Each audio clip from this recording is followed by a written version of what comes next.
Привет подписчикам и гостям канала Travelin RF. Меня зовут Алик. В октябре у меня была возможность съездить в мой родной город Санкт-Петербург. Поэтому я хочу вам представить серию видео из 3 роликов, посвященных этому прекрасному городу. А если быть точнее, я продемонстрирую вам 3 интересных его пригорода. Города Петергоф, Ломоносов и Пушкин. Сегодня же мы погуляем по музейному комплексу города Петергофа. Это будет обзор на нижний парк комплекса. Также я расскажу вам, как можно добраться до Петергофа 3 способами, из которых я воспользовался 2. Не забудьте, пожалуйста, подписаться на мой канал и на сайт наш обязательно заходите. Там есть множество предложений для отдыха. Ссылка будет в описании. Приятного вам просмотра. Первый способ, которым я воспользовался, был автобус маршрута номер 210. Но сперва я добрался на метро до станции Автово по красной ветке линии метро. Выйдя из вестибюля метро, нужно перейти на другую сторону дороги. Автобус я ждал около 15 минут, народу на остановке в утренний час было много, поэтому кому-то пришлось стоять практически до Петергофа. Причем это была пятница. Какой ажиотаж творится летом в выходной день, можно только себе представить. Если вы выбрали поездку на автобусе, то проедьте до улицы Разводной. Выходим из автобуса и идем к кассам. Раньше к ним можно было пройти через Верхний парк, вход туда бесплатный. Но в этом году он закрыт на реставрацию. Его открытие состоится только к концу этого года. Если не обманут, конечно.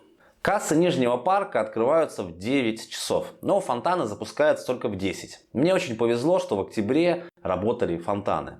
Конечно, в осенне-зимний период их выключают. Зато Нижний парк можно посетить бесплатно и просто полюбоваться архитектурой. Стоимость входа в парк составляет без льгот 600 рублей. Остальные цены сейчас появятся на экране. Имейте в виду, что билеты в каждый музей нужно покупать отдельно. Ну вот мы и внутри парка. Сразу, что я стал осматривать, это, конечно, Петровский дворец и легендарный фонтан Самсон, разрывающий пасть льва. Кстати, вход во дворец вам обойдется в ту же сумму, что и прогулка по парку. В этот день я в дворец не ходил, может быть, в следующий раз его посещу и сделаю об этом отдельный обзор. Может быть. А может и нет. А вот история появления фонтана Самсон достаточно интересна. По первоначальному замыслу Петра I на этом месте хотели создать фонтан с изображением Геракла, побеждающего Лернейскую гидру. Это в честь победы над Швецией, но не получилось. К идее установки фонтана вернулись в царствование императрицы Анны Иоанновны, когда в 1734 году шла подготовка к празднованию 25-летия Полтавской победы. Считается, что фигура Самсона появилась в связи с тем, что Полтавская битва состоялась в день Самсона Странноприимца. Лев же связывается со Швецией, так как именно этот символ присутствует на гербе страны и до наших дней. Впервые этот фонтан установили в 1735 году. За всю историю существования Петергофа перед Большим каскадом было 3 разных Самсона. Первый, как я уже сказал, появился в 1735 году. Он был отлит из свинца. Но к 1801 году скульптура обветшала, ее заменили бронзовой группой. Фонтан сильно пострадал в ходе немецкой оккупации во время Великой Отечественной войны. Оригинальная статуя была утрачена. Вероятно, погибла от огня артиллерии в 1942-43 годах. После войны в 1947 году советские скульпторы на основе архивных данных и фотографий воссоздали Самсона. В итоге восстановленный ансамбль был открыт 14 сентября 1947 года. Кстати, очень похоже на Самсона фонтан можно найти в оранжерейном парке, расположенном с левой стороны от Петровского дворца, между фонтанами шахматная доска и Большим каскадом. В здании оранжереи инженеры того времени спрятали не очередные апартаменты для важных гостей, а помещение, построенное в хозяйственных целях.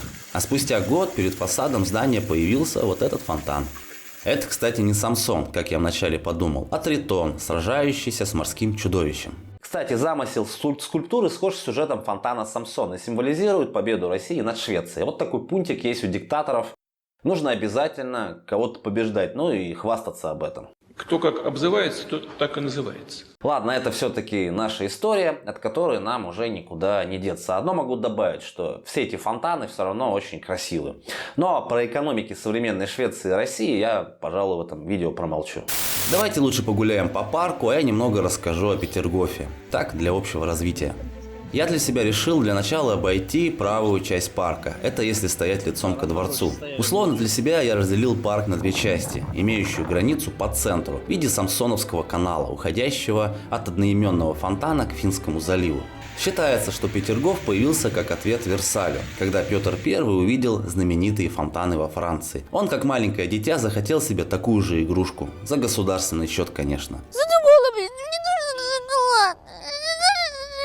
Ну, не любим мы все западное, знаете. На публику, конечно, но втайне грезим этим. Да, за столько лет ничего, по-моему, не изменилось. Хотя, возможно, данная информация просто городская легенда. В самом начале Петергоф основан в 1710 году как императорская загородная резиденция. Статус города он получил в 1736 году. А вот так выглядит герб города и его флаг. Петергоф – это немецкое слово, что означает «двор Петра». В 1944 году Петергоф был переименован в Петродворец, так как немецкое название тяжело воспринималось на фоне разрушений, оставленных немецкой армией. И только в мае 2009 года приказом Комитета по земельным ресурсам и землеустройству Санкт-Петербурга в адресном классификаторе название Петродворец было заменено на Петергоф.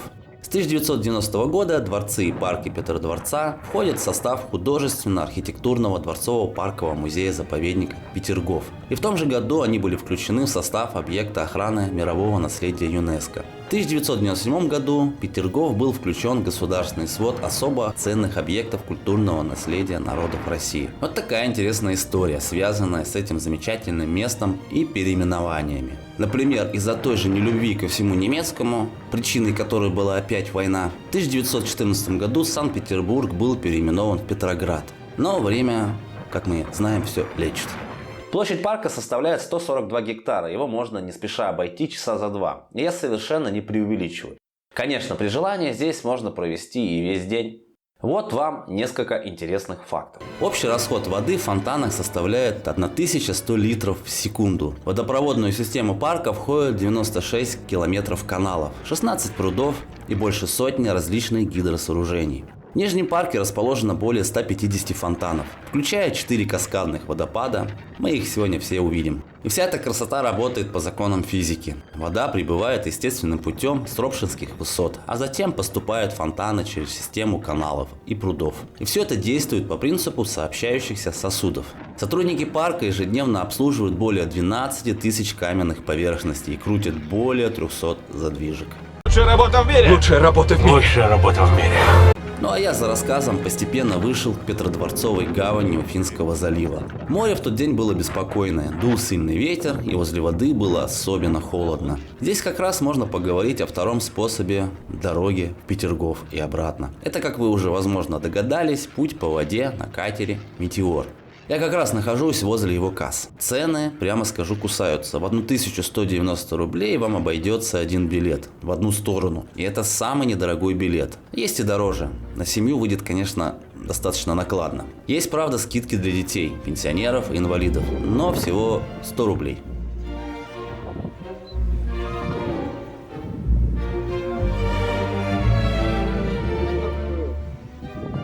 Зато с территории причала открываются красивые виды на Санкт-Петербург. Хорошо видно Лахта-центр.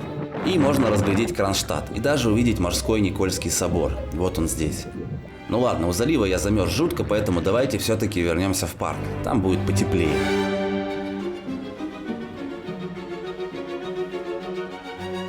И первым делом я хочу вам показать дворец Марли, его пруд и сад. На мой взгляд, лучшее место в парке.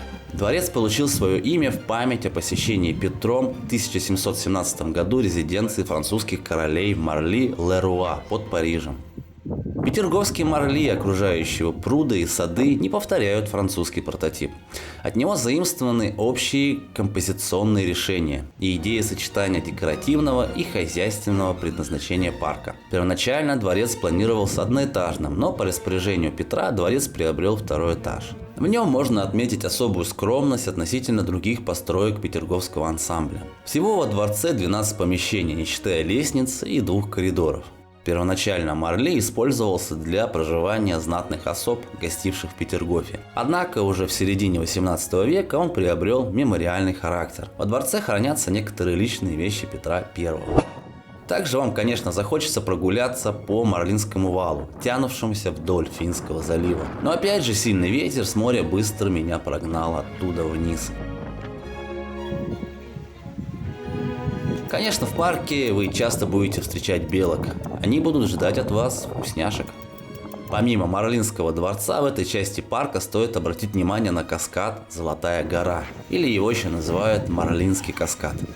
Каскад расположен на естественном склоне. Прообразом для него послужил один из каскадов в том же Марли-Леруа. Но в связи со смертью Петра проект так и не был полностью осуществлен. В итоге облик каскада сложился лишь к 1732 году. В скульптурном убранстве Золотой горы, как и в оформлении Большого каскада, прослеживается тема морского владычества России. В центре находится статуя владыки морей Нептуна с трезубцем в руке. По сторонам от него Тритон, трубящий морскую раковину, и Вак, бог вина и веселья.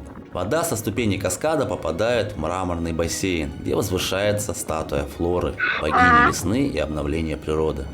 Между каскадом и дворцом расположено два фонтана, окруженные живыми изгородями. Это фонтаны Клаши.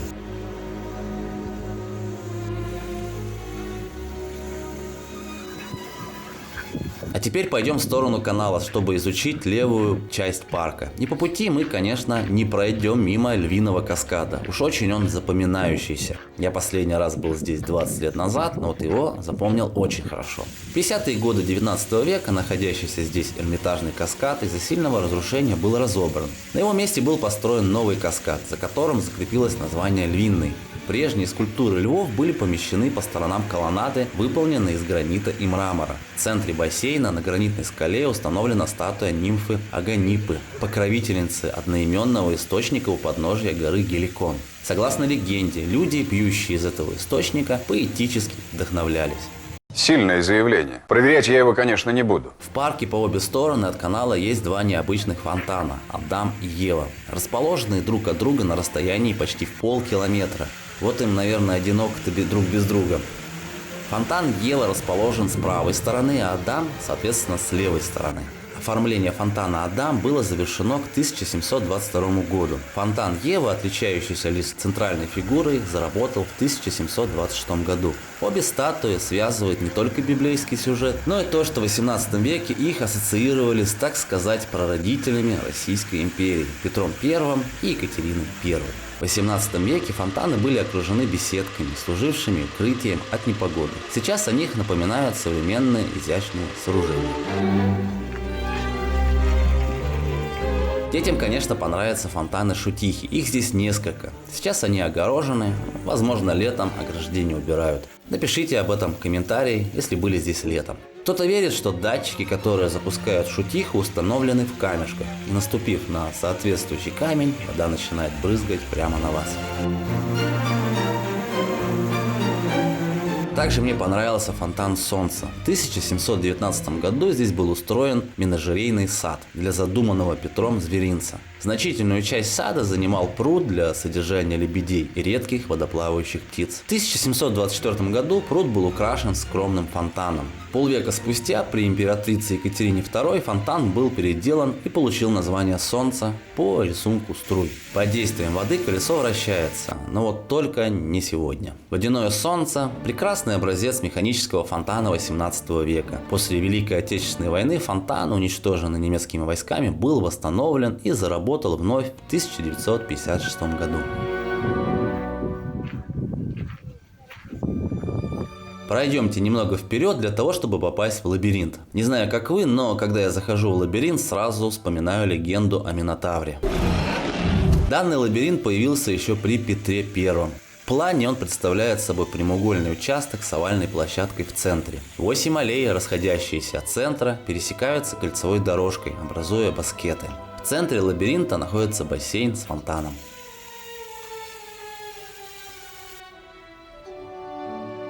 Ну и напоследок давайте узнаем несколько интересных фактов о запоминающемся каскаде «Шахматная гора». Это самая большая площадь восточной части парка, украшенная цветниками и парными фонтанами. Она напоминает парадный зал, раскинувшийся под открытым небом.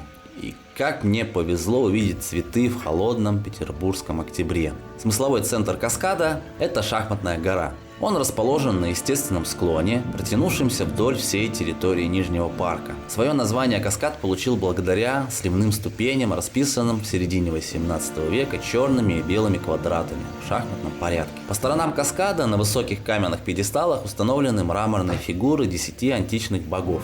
Они выполнены в петровское время итальянскими мастерами. Как и другие статуи Нижнего парка, скульптура каскада олицетворяет морские победы, политические успехи и процветание русского государства. В 1941 году, в самом начале войны, все мраморные статуи были сняты с пьедесталов и зарыты в землю. В 1953 году разрушенный каскад был восстановлен по рисункам конца 18 века. Мраморные статуи, извлеченные из укрытий, вернулись на свои привычные места.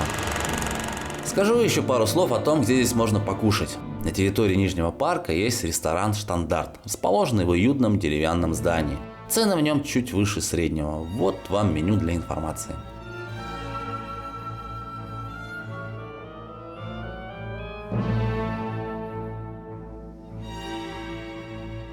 Есть в парке и палатки с фастфудом. Цены тут примерно в 2 раза выше городских, но в октябре ничего не работало, кроме ресторана. Если же вы хотите сэкономить, возьмите с собой воду и небольшой перекус. Ну а теперь расскажу о третьем способе, который позволит, на мой взгляд, максимально комфортно добраться до Петергофа. Это электричка, которая отходит от Балтийского вокзала. Я именно так и вернулся в Петербург. Единственный минус: от вокзала до парка придется пройти около 3 километров. Зато вы увидите вот такой красивый вокзал в виде готического замка, построенный еще в 1855 году благодаря банкиру и меценату барону Александру фон Штиглицу. Вот это как раз памятник, установленный в его честь. Ну а я сажусь в вагон комфортного поезда «Ласточка» и еду домой, получив огромное наслаждение от этой поездки. Уважаемые зрители, спасибо, что досмотрели видео до конца. Если вы не подписаны на мой канал, то обязательно подписывайтесь. Поставьте лайк и включите колокольчик, чтобы не пропустить следующие видео на моем канале. Да, и напоследок хочу сказать, что компания Travel NRF организует туры в Армению, Грузию, по Краснодарскому краю и Кавказу, а также индивидуальные экскурсии на курортах Черного моря. Если вам интересно, ссылку сайта оставлю в описании. Также можете глянуть видео о Геленджике или Анапе. Всем удачи и пока!